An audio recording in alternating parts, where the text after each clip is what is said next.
शासन से मान्यता प्राप्त Amreen high secondary school free admission open. कक्षा नर्सरी से 12वीं तक MP board English and Hindi medium. समूचे कैंपस में सीसीटीवी कैमरे की सुविधा। शाला में स्मार्ट क्लासेस द्वारा अध्ययन।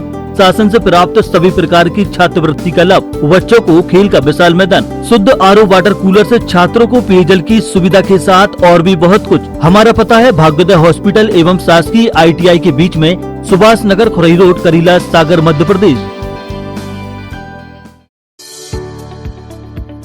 शिक्षा के सतत प्रसार और समाज के बदलते नजरिए के सार्थक परिणाम अब सामने आ रहे हैं। आदि आबादी की भागीदारी और समानता के दर्जे का सपना आत्मनिर्भरता के मूल मंत्र से साकार रूप धारण कर रहा है। विभिन्न क्षेत्रों में सफलता के पायदानों पर पहुंच रही बेटियां युवा पीढ़ी के लिए मिसाल बन रही हैं। शिक्षा, चिकित्सा और प्रशासनिक क्षेत्र के बाद देवरी नगर की एक होनहार बेटी ने चुनौतीपूर्ण न्यायिक क्षेत्र में प्रवेश कर सिविल जज परीक्षा में चयनित होकर क्षेत्र का गौरव बढ़ा दिया। देवरी के वरिष्ठ अधिवक्ता जगदीश सोनी की बेटी राखी सोनी ने सिविल जज की परीक्षा में चयनित होकर क्षेत्र में बेटियों की सफलता के इतिहास का नया पन्ना लिख दिया है। अपनी सफलता से उत्साहित राखी सोनी ने इसे प्रथम प्रयास का परिणाम बताते हुए और अधिक श्रम कर आगे बढ़ने का भरोसा दिलाया। न्यायिक क्षेत्र के चयन के संबंध में उन्होंने बताया कि वह पूर्व से ही उसी परिवेश से जुड़ी रही हैं। पिता के अधिवक्ता होने के कारण कानूनी पढ़ाई में रुचि रही है। इसी के चलते LLB करने के बाद सिविल जज बनने का निर्णय लिया।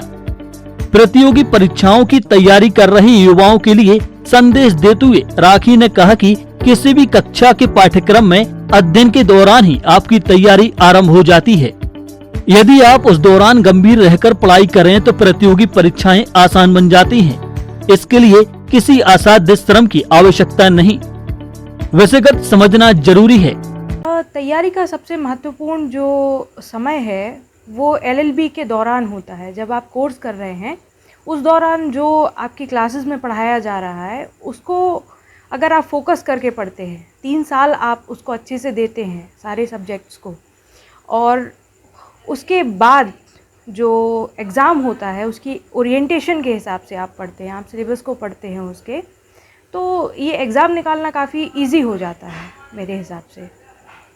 और जिस तरीके से अगर आप मेरी बात करें तो मैंने सिर्फ 1 साल अच्छे से प्रिपरेशन करी है LLB करने के बाद और मैं इस एग्ज़ाम को क्वालिफाई।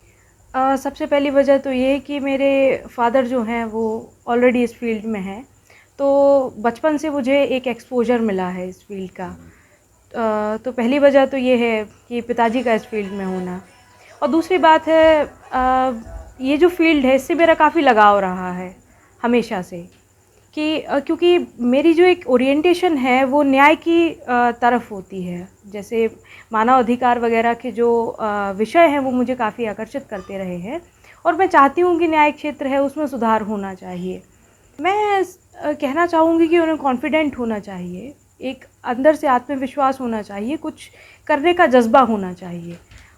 जो मुसीबतें आती हैं हर किसी के साथ आती हैं, मेरे साथ भी आई और हर किसी व्यक्ति के साथ जीवन में आती हैं, लेकिन अगर आपके अंदर उसको फेस करने का एक आपके अंदर आग है कि मैं हर परेशानी को फेस करके आगे बढ़ जाऊंगी, वैसे बच्चे आगे बढ़ जाते हैं। वहीं अपनी बेटी की सफलता के संबंध में अधिवक्ता जगदीश सोनी का कहना है कि बच्चों में भेद उन्हें कमजोर बनाता है। बेटियों का समान अवसर उपलब्ध हो तो वह मुकाम हासिल कर लेती हैं। उन्होंने कहा कि उन्हें उम्मीद है कि उनकी बेटी संविधान और न्याय की मूल भावना के साथ अपने कर्तव्यों का निर्वहन कर पीड़ितों का न्याय दिलाने का कार्य करेंगी। ये है कि न्यायिक सेवाओं में हम यही अपेक्षा करते हैं कि हमारी बेटी न्यायिक जगत की गरिमा बढ़ाए और लोगों के लिए जो वंचित, शोषित, पीड़ित लोग हैं जिनके लिए वास्तविक रूप से न्याय नहीं मिला है, उनके लिए अपनी उनकी सीमित अधिकारिता है, सीमित अधिकारिता में लोगों के लिए ईमानदारी के साथ न्याय देने का प्रयास करें, कोशिश करें। यही हम वही अपेक्षा है। और बच्ची के लिए न्यायिक जगत में जाने से केवल हम इसी बात पर गौरवान्वित है कि हमें उम्मीद है कि बच्ची न्याय की जो सच्ची न्याय की गरिमा है उसके अनुरूप जीवन जिएगी और लोगों के लिए मनसा वाचा कर्मणा से सच्चे हृदय से बिना किसी पक्षपात के संवैधानिक मूल्यों की रक्षा करते हुए न्याय करेगी। जबकि राखी की मां संध्या सोनी का कहना है कि उनकी बेटी बचपन से ही साहसी और निडर है। उसमें आगे बढ़ने की ललक के साथ ही दुखी और वंचितों के प्रति करुणा का भाव भी कूट कूट कर भरा है। उसे न्याय करने के लिए एक उचित मंच मिला है जो उसके नजरिए के अनुरूप है। वह आगे भी अपना नाम नई ऊंचाइयों पर लिखेगी। सिटी न्यूज सागर के लिए देवरी से राकेश यादव की रिपोर्ट।